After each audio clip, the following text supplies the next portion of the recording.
आदाब, इस्तकबाल है आपका। आप देख रहे हैं कश्मीर न्यूज। मैं हूं आपके साथ सना वाइस। हेडलाइंस पर नजर डालिए अब खबरों की तफसील।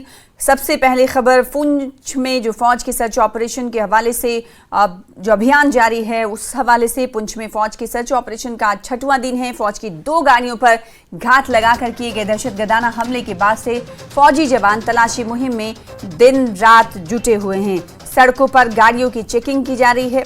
इस बीच मामले की तफ्तीश भी जारी। दहशतगर्द हमले के सिलसिले में सिक्योरिटी फोर्सेज ने 15 अफराद को हिरासत में लिया।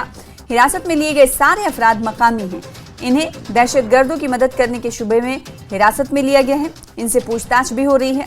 बफलियाज से डेरा की गली तक जंगलात की फौज मुसलसल तलाशी ले रही है। इसकी वजह से बफलियाज, राजौरी, बरास्ता, डेरा की गली सड़क को गाड़ियों की आमदोरफ्त के लिए बंद कर दिया गया है। फौज की जानिब से बफलियाज और डेरा की गली टॉप के रास्ते पर भी सख्त हिफाजती इंतजाम किए गए हैं। बड़ी तादाद में फौज के जवानों को बख्तरबंद गाड़ियों के साथ तैनात कर दिया गया है। दूसरी जानिब पुंछ और राजौरी अजला में आज चौथे रोज भी मोबाइल इंटरनेट खिदमात मुकम्मल तौर पर बंद रहीं ताकि शरपसंद अनासिर को किसी किस्म का झूठा प्रोपेगेंडा करने का मौका ना मिले। ADG CRPF Nalin Prabhat, IG CRPF Sandeep Kherwar, DIG Poonch Rajouri Haseeb Mughal, SSP Poonch Vinay Sharma और डीसी पुंछ यासीन चौधरी ने जम्मू और राजौरी जिले में फौज की गाड़ियों पर दहशतगर्दाना हमले के बाद सिक्योरिटी सूरत हाल का जायजा लेने के लिए डेरा की गली का दौरा किया।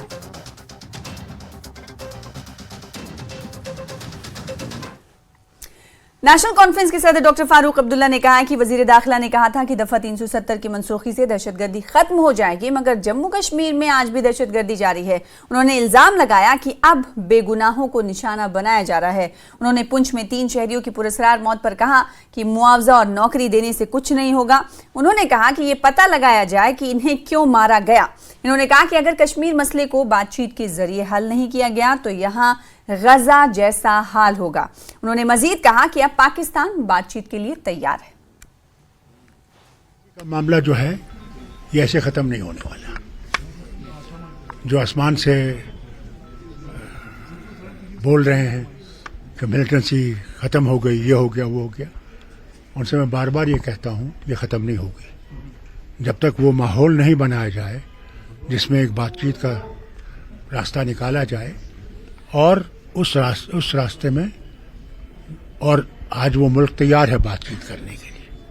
उनसे बातचीत करके वो रास्ता निकालना पड़ेगा जिससे ये बंद हो जाए। जो वज़ीर आज़म आने वाले हैं उन्होंने तो बयान दिया है कि मैं हिंदुस्तान से अच्छे ताल्लुकात करना चाहता हूँ, मैं हिंदुस्तान के साथ आगे चलना चाहता हूँ। नवाज शरीफ ने तो ये बयान दिया है। तो मैं नहीं देखता हूँ कि अब देखिए उनको पहले इलेक्शन हो, वहाँ इलेक्शन के बाद ही कुछ होगा, मगर बातचीत का रास्ता ही सही है। और वाजपेयी जी ने बहुत अच्छा कहा था कि पड़ोसी बदलाया नहीं जा सकता, दोस्त बदलाया जा सकता है। पड़ोसी के साथ अच्छे ताल्लुकात रखने चाहिए। हम उम्मीद करेंगे कि वो भी कोशिश करेंगे कि हमारे साथ अच्छे ताल्लुक रखें और आगे बढ़े हम लोग। आपने एसपी साहब का सुना, उसको शहीद कर दिया गया, मगर उससे पहले भी आप देखें वो था, क्रिकेट खेल रहा था यहाँ ईदगाह में, उसको भी मार दिया गया। फिर जो वो एनकाउंटर हुआ था वहाँ कुकरनाग में, वहाँ भी आई थिंक कर्नल मारा गया, उसके साथ पुलिस वाले, वो हमारे वो एसपी मारा, डीएसपी मारा गया। और वो तो ही ब्लेड टू डेथ। उसने तो अपनी बीवी से भी बात की कि अब मैं मर रहा हूँ, बच्चे का ख्याल रखना जो अभी पैदा हुआ था। ये हालत है।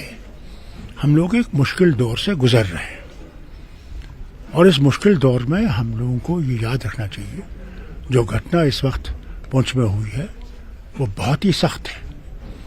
यानी आप घर से उठा के ले जाते हैं लोगों को और टॉर्चर से उनको मार डालते हैं, तो ये कौन सी इंसानियत है? जिन लोगों ने इसका साथ नहीं दिया है उसमें बीएसएफ का खुद एक संतरी है जिसके भाई को उठा के ले गए, मार डाला। वो तो कहता है साहब मुझे देखिए, मुझे क्या मिला इतने साल वतन की खिदमत करने के लिए कि मेरे भाई को शहीद कर दिया है। इस पर तो तहकीकात होनी चाहिए और उनको सज़ा देनी चाहिए जो उसमें मुलव्वस हैं, क्योंकि अगर आप लोगों का एतमाद खो जाएंगे तो आप मुकाबला नहीं कर सकेंगे। जब इलेक्शन आएगा, हमारा पार्लियामेंट्री बोर्ड बैठेगा, उसमें फैसला होगा कौन कहाँ से लड़ेगा। फारूक अब्दुल्ला आगे के प्रेसिडेंट भी है, मेरा हक नहीं है कि अगर पार्लियामेंट्री बोर्ड नहीं कहेगा तो मैं कैसे खड़ा हूँगा। पार्लियामेंट्री बोर्ड को यह फैसला करना है कौन कहाँ से लड़ेगा।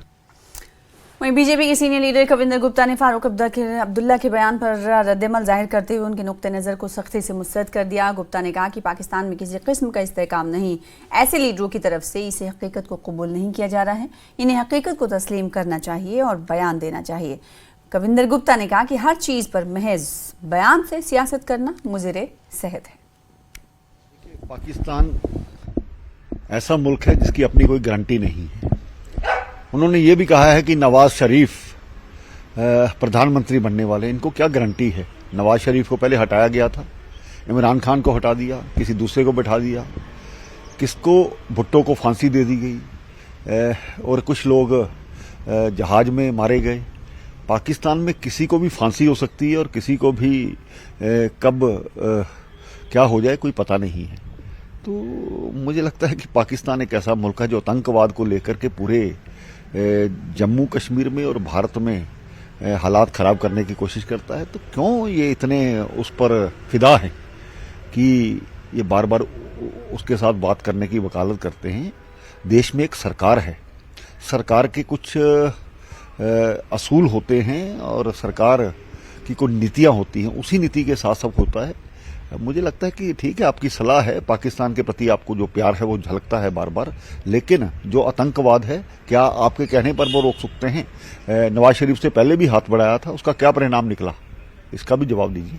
काफी बार सुनते हुए हमने देखा है कि दफा 370 और 35A के खात्मे के बाद जो बीजेपी दावा करती है कि हालात में बहुत सुधार आया है, लेकिन हालात बिगड़ते जा रहे हैं, टारगेटेड किलिंग हो रही है और लोग काफी तकलीफ में है। क्या कहेंगे इसके बारे में? देखिए, जैसे जहां तक टारगेट किलिंग का मामला है, अब जो शरेआम यहाँ पर मिलिटेंसी होती थी वो नहीं है। अब कोई भी व्यक्ति कहाँ कब क्या करता है उसकी कोई गारंटी नहीं रहती। आजकल वो छोटा हथियार लेकर के कहीं भी किसी को करते हैं, लेकिन ओवरग्राउंड वर्कर्स या अंडरग्राउंड वर्कर्स सरकार की तरफ से, हमारी सुरक्षा बलों की तरफ से ये जो बयान आया है कि उसी हिसाब से रणनीति बनाई जाती है। तो बहुत लोगों को चिन्हित भी किया गया है, उनको हटाया गया है जो सरकारी ऑफिस में बैठ करके भी वहां पर आतंकवाद का प्रचार करते थे, आतंकवाद को प्रोत्साहन देते थे। आज उस पर कटौती आई है। जो सही दृष्टि है उस तरीके से अगर देखें तो इनको सब। वहीं बीजेपी के सीनियर लीडर अशोक कौल ने फारूक अब्दुल्ला के बयान पर सख्त तनकीद की है। कौल ने कहा कि कश्मीर में फारूक अब्दुल्ला ने हालात को खराब करके खुद वो इंग्लैंड भाग गए थे। कौल ने कहा कि इन्हें आराम करने का मशवरा अब दे रहा हूं। कौल ने मजीद कहा कि मिलिटेंसी अभी खत्म नहीं हुई, ताहम हालात कश्मीर में बेहतर से लेकर और आज तक डॉक्टर साहब है ही है। 1990 में फिर जब हालात ख़राब करके यहाँ पूरे ख़राब कर दिए, फिर इंग्लैंड भाग गए।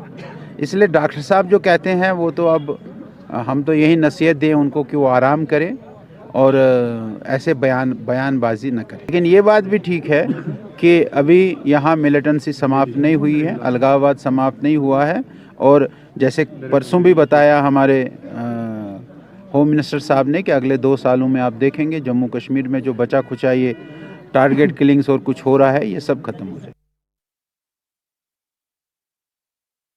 पंजाब में नॉर्मलसी है तो रोज इस पर बहस क्यों होती है? इल्तिजा मुफ्ती ने शोपियां में न्यूज़ 18 नुमाइंदे इरशाद मलिक के साथ बातचीत के दौरान कहा कि हदबंदी के नाम पर कुछ हासिल नहीं हो सकता। इल्तिजा मुफ्ती ने कहा कि शोपियां का आज का प्रोग्राम नौजवानों के साथ सिर्फ एक बातचीत का प्रोग्राम था। इन्होंने कहा कि आर्टिकल 370 को हटाने के बाद नौजवानों से मुतालिक मसाइल को सुनने में एक तरह की घुटन थी, इसी वजह से वो यहाँ आए। पार्टी वर्कर्स को हमने नहीं बुलाया था, हमारे जो कुछ ओल्ड पार्टी वर्कर्स हैं वो आए out of their love for Mehbooba ji and PDP. लेकिन ज्यादातर जो शोपियान टाउन में जो यंगस्टर्स हैं, लड़के लड़कियां, लॉयर्स, एंटरप्रेन्योर्स, बिजनेसमैन, मैं उनसे आके बात करना चाहती थी। Not just necessarily political, but वो अपनी दिल की बात बताएं। कभी कभी गिले शिकवे होते हैं, यहाँ क्या सिचुएशन है, मैं उनसे समझना चाहती थी कि यहाँ के मसाइल क्या हैं, उनके इश्यूज क्या हैं। तो जो हमारे यहाँ कॉन्स्टिट्यूंसी इंचार्जेस हैं उनने मेरे लिए प्रोग्राम रखा। समझे जो आने वाले इलेक्शन जो है पार्लियामेंट इलेक्शन एक रणनीति बनाई जा रही है, वो तो आप कह रहे हैं, मैंने तो ऐसा कुछ नहीं कहा। मैंने तो ये कहा कि हम इंटरैक्शन रखना चाहते थे, उससे आप 2+2 4 कर रहे हैं, तो मैं क्या कर सकती हूँ। इल्तिजा मुफ्ती ने मन बना लिया पूरी तरह से अब पॉलिटिक्स में आने का। मन तो आप बना रहे हैं, आप स्टेटमेंट्स अजम्पशंस बोल रहे हैं, मैं तो कुछ बोल ही नहीं रही हूँ, मैं आपके सवालों का जवाब दे रही हूँ। मैं आपसे कह रही हूँ कि 2019 के बाद जो यहाँ दम का एक माहौल बन गया है, जो एक डर यहाँ के लोगों के दिलों में है, खौफ हो गया है, तो मैं यहाँ पे आके जो यहाँ के यंगस्टर्स हैं उनसे मैं बात करना चाहती थी कि कौन से इश्यूज हैं जो उनको अफेक्ट करते हैं आजकल। जैसे अनएम्प्लॉयमेंट है, मुझे यहाँ के यंगस्टर्स ने कहा कि ड्रग्स का बहुत इश्यू है। ओपीडी में every 10 minutes there is one patient, young boy, young girl who is being admitted. तो these are all very serious issues. अब जो डिलिमिटेशन हुई है या दूसरी चीजें चेंज हो गई है, अब जो है मुकाबला सख्त लग रहा है, तो पीडीपी को कहाँ देखती हो आप शोपियान में? देखिए, वो तो बीजेपी की कोशिश है ही कि डिलिमिटेशन के थ्रू, जेरी मैंडरिंग के थ्रू, राजौरी पुंछ भी आपने साउथ में लाया, लेकिन उनकी कोशिशों के बावजूद भी वो they will not be successful. The people of Shopian have always stood with PDP and that will always be the case. ये कॉन्स्टिट्यूंसी काटने वाटने से ज्यादा कुछ हासिल होने नहीं वाला है।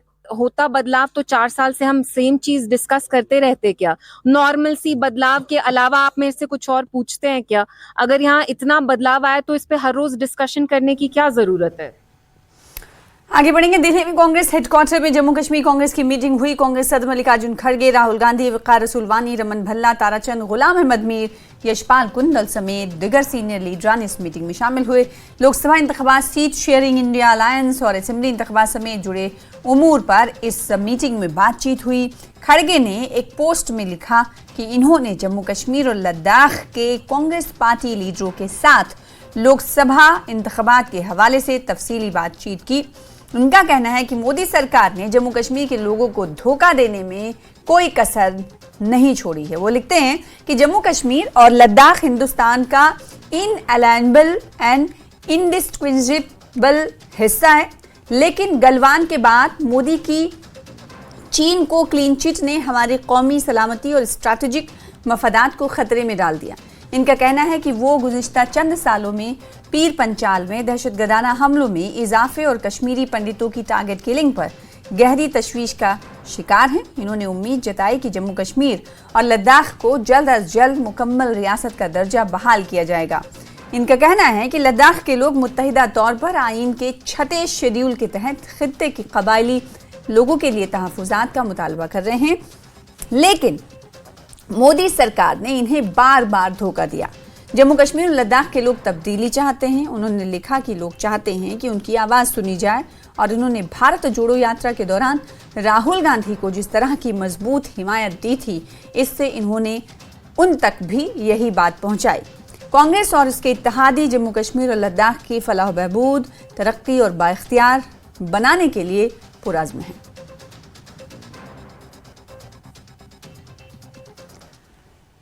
लेफ्टिनेंट गवर्नर मनोज सिन्हा वीर बाल दिवस तकरीब में शिरकत के लिए भगवती नगर जम्मू पहुंचे।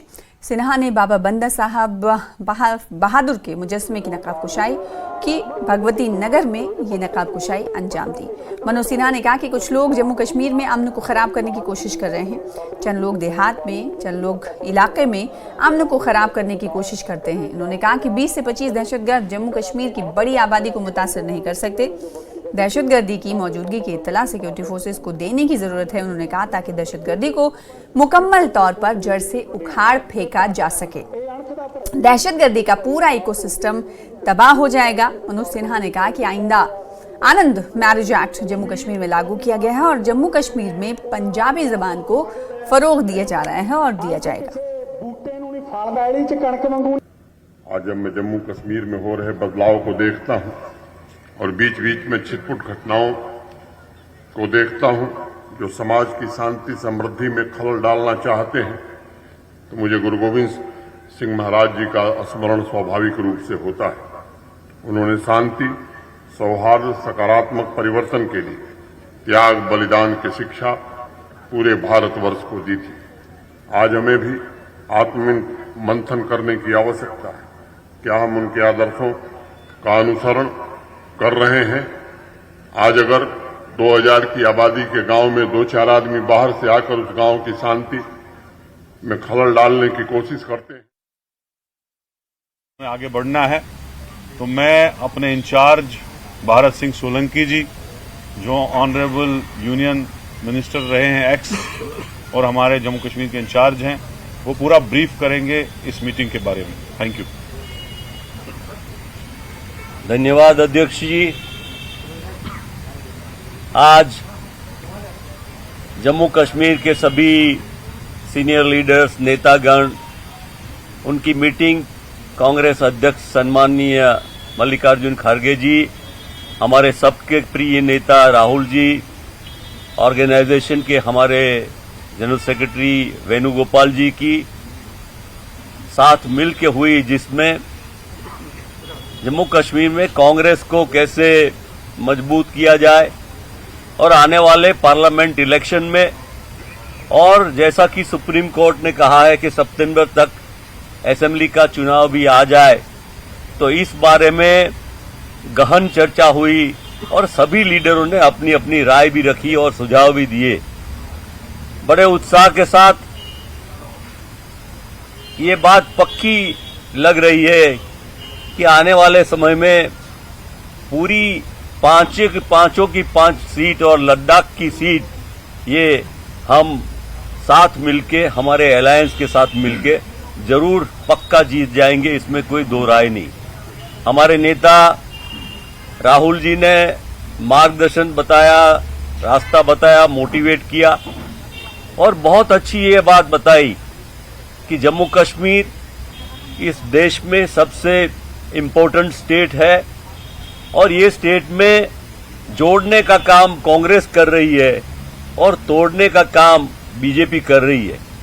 तो सभी हमारे कांग्रेस लीडर्स को उन्होंने मोटिवेट किया कि आप सब मिलकर जम्मू कश्मीर में एकता से कांग्रेस को और जम्मू कश्मीर की जनता को मजबूत बनाएं। सीट शेयरिंग को लेकर कोई चर्चा हुई है? सीट शेयरिंग के लिए कोई चर्चा नहीं हुई, लेकिन ये बात ये है कि अलायंस से चुनाव लड़ा जाएगा और साथ मिलकर हम जीतेंगे। Thank you sir. एक सवाल है, आपके सहयोगी हैं फारूक अब्दुल्ला, उनका एक बयान है जम्मू कश्मीर को लेकर। एक तो उन्होंने पाकिस्तान से इस मसले पर बातचीत की पैरवी की है, दूसरा उन्होंने कह दिया कि बातचीत से ही समाधान निकलेगा, नहीं तो गाजा फिलिस्तीन। मुझे लगता है ये बात आप उनको पूछेंगे तो वो बेहतर रहेगा, सीनियर लीडर है वो। सर उन्होंने कहा है कि कश्मीर का हाल गाजा और फिलिस्तीन जैसा होगा अगर पाकिस्तान से बात नहीं। आपकी बात सही है, लेकिन सीनियर लीडर।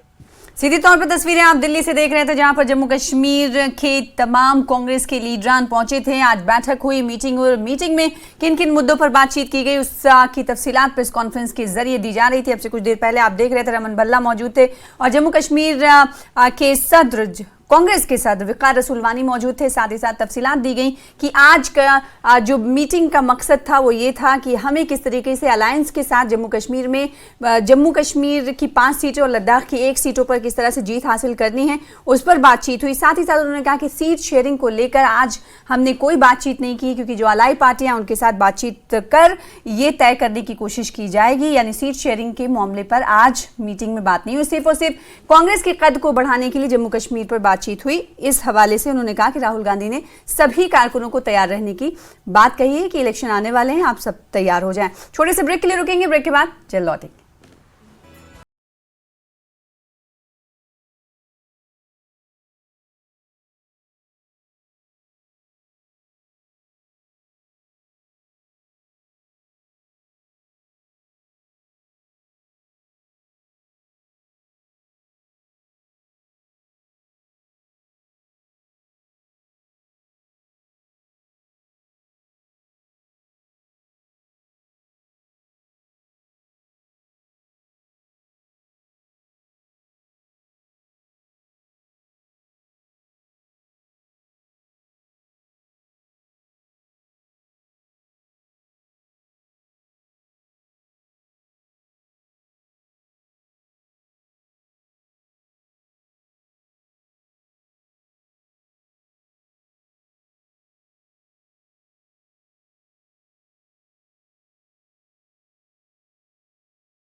ब्रेक के बाद एक बार फिर से आपका इस्तकबाल करते हैं कल्चरल एकेडमी के सेमिनार हॉल लाल मंडी श्रीनगर में एक निजी इदारे और कल्चरल एकेडमी के इश्तराक से जश्न रफ़ी के सिलसिले में एक म्यूजिकल कंसर्ट का इनेकाद किया गया। बच्चों ने बॉलीवुड गुलकार मरहूम मोहम्मद रफ़ी के गाए हुए नगमे पेश करके उन्हें खराज अक़ीदत पेश किया। Khadi and village industrial board की चेयरपर्सन हिना भट्ट मेहमान खुसूसी के तौर पर मौजूद रही। सैयद हुमायूं कैसर और कल्चरल एकेडमी के सीनियर ऑफिसर फारूक मिर्जा भी मौजूद रहे। प्रोग्राम था जश्न रफ़ी जिसका स्लोगन था रफ़ीज़ मॉरल मेलोडीज़। इसमें मैंने कोशिश की थी, मखसूस मैंने कोशिश की थी कि ऐसे गीतों को पेश किया जाए जो लोगों ने न सुने हैं न पता है लोगों को। हम जो आप बड़े सगीर में आप देखिए पूरी दुनिया में रफ़ी साहब पे प्रोग्राम होते हैं, लेकिन आप देखिए कि वही गिने चुने सॉन्ग्स लोग गाते हैं ना, जैसे छलकाए जाम आने से उसके आए बाहर, ये रेशमी जुल्फ़े, ऐसे ही गाते हैं।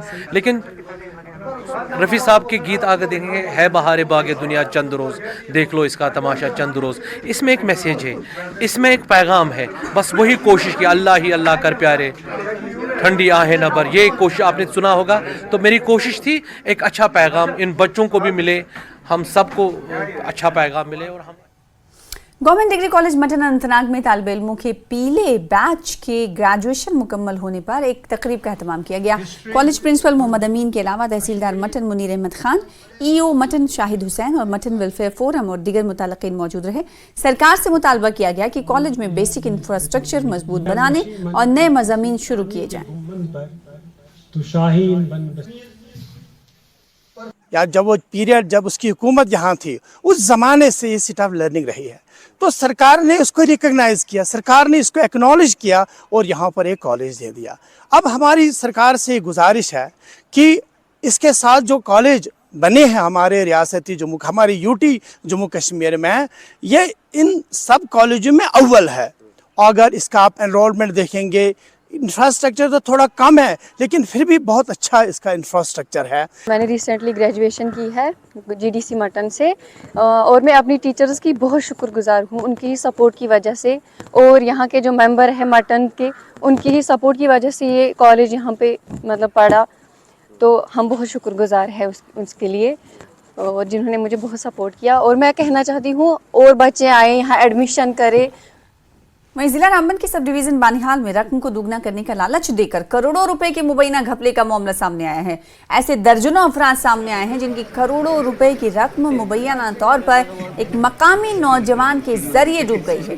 मामला सामने आने के बाद बानिहाल पुलिस ने तहकीकात शुरू कर दी है। मुतासरा अफराद ने करावाह बानिहाल में मुबैना तौर पर रकम लेने वाले नौजवान के घर के सामने जमा होकर एहतजाज किया और पुलिस भी मौके पर पहुंची। करोड़ों रुपए के इस मुबैना फ्रॉड का शिकार होने वाले अफराद का दावा है कि रकम को दुगना करने के नाम पर बानिहाल के एक नौजवान ने अपने 2 भाइयों के साथ मिलकर उनकी रकम लूट ली।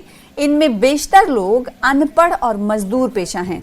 कई सरकारी मुलाजिम और दुकानदार भी इसके शिकार हुए हैं। इस लालच में फंसे मर्द और खवातीन ने अपनी जमा पूंजी के अलावा मकान, सोना, गाड़ियां और दीगर जायदादें भी फरोख्त करके रकम को मुबैना तौर पर मुलव्विस नौजवान और उसके भाइयों के हवाले कर दिया। मुतासिरीन ने कहा कि मुबैना सरगना उस्मान चौपान बानिहाल में अपने घर से फरार है और एसएचओ बानिहाल मोहम्मद अफजल वानी ने न्यूज़ 18 को बताया है कि लोगों की शिकायत के बाद पुलिस हरकत में आई है और इस केस की तहकीकात शुरू कर दी गई है। सर, ये हमें जांचे में फंसा दिया। इन्होंने बोला आप इन्वेस्ट पैसा करो, गारंटी हमारी है फुल। हमारी गारंटी के साथ हम कह सकते हैं कि आपका पैसा डूबेगा नहीं। आप हमें एग्जांपल अगर आप 10 लाख दोगे, हम आपको 3 महीने के बाद 20 लाख रिटर्न दे देंगे। उसके बाद हमने सर पेमेंट इन्वेस्ट कर दिया जितना हमारे पास था पैसा, और हमने सारा इनको दे दिया पैसा। उसके बाद सर 2 साल हो गए। वो 2 सालों में हमें हर महीने मैसेज आती थी उनकी, 1-2 महीने के बाद पैसा आ जाएगा, 25 तारीख को आ जाएगा, 20 तारीख को आ जाएगा। उसके बाद हमें कोई पैसा रिटर्न नहीं मिला। प्रूफ विद प्रूफ है हमारे पास, बैंक स्टेटमेंट से हमारे पास, हमने बैंक के थ्रू उनको पैसा दिया है। ये उस्मान नाम का लड़का है, उन्होंने इधर एक पीओ रखा है। वो पीओ हमारे पास आया कि आप पैसे दे दो। हमारे पास अपना पैसा नहीं था। मैं इनके पास गया, ये मेरा साला लगता है। मैं और किसी के पास गया, उधर से काट के लिया। 6.5 लाख इन्होंने दिया, 4 लाख और लाया, 10 लाख 10.5 लाख हमने पैसे दिया। 3 महीने 21 दिन का टाइम दिया है। तब से 2022 की बात है ये। आज 2023 2022 नवंबर मैं इसने पैसे लिए। आपको पैसे जब लिए क्या बोला? क्या बोल 3 महीने 21 दिन में बाद आपको डबल मिलेगा। जब 3 महीने 21 दिन हो गया तो फिर कहने लगा अब आपको 2 महीने के बाद मिलेगी। इसी तरह 1 साल हो गया पूरा, कोई पैसा नहीं मिला। उधर सांबा पुलिस ने थाना विजयपुर के दायरे इख्तियार में एक बदमाश को गिरफ्तार करके उसके कब्जे से एक देसी साख्ता पिस्तौल बरामद किया है। गिरफ्तार शुदा खतरनाक बदमाश की शनाख्त विशाल शर्मा वल्द सतपाल शर्मा साकिना राजाचक तहसील अखनूर के तौर पर की गई है। पुलिस ने कामयाबी के साथ BDO ऑफिस के करीब खुसूसी नाके के दौरान इसकी गिरफ्तारी अमल में लाई। Senior superintendent of police Samba Benam Tosh ने कहा कि पुलिस ने गुज़िश्ता 11 महीनों में मजमूई तौर पर 156 मफरूर और बदनाम जमाना खतरनाक शरपसंद अनासिर को गिरफ्तार किया है। नदीम शरीफ DDC चंगाडोडा और रेंज ऑफिसर महकमे जंगलात भलीसा एस जमाल ने सब डिवीजन भलीसा के पंचायत चंती में महलनाग मंदिर के करीब देवदार के दरख्त के आसपास के इलाके की तरक्की के प्रोजेक्ट का संग बुनियाद रखा। यहाँ दुनिया के सबसे बड़े देवदार के दरख्तों में एक दरख्त मौजूद है। महकमे जंगलात को DDC से 10 लाख रुपए मिल चुके हैं और DDC चंगा ने महकमे से कहा है कि वो जामा DPR तैयार करें ताकि इलाके को तरक्की देने के लिए मजीद फंड्स फराहम किए जा सकें। नदीम शरीफ ने मंदिर कमेटी को यकीन दिलाया कि उन्हें हर मुमकिन ताउन किया जाएगा। इलाके के लोगों ने DDC का शुक्रिया अदा किया। इलाके में सयाहत को फरोग देने के लिए इकदाम उठाए गए।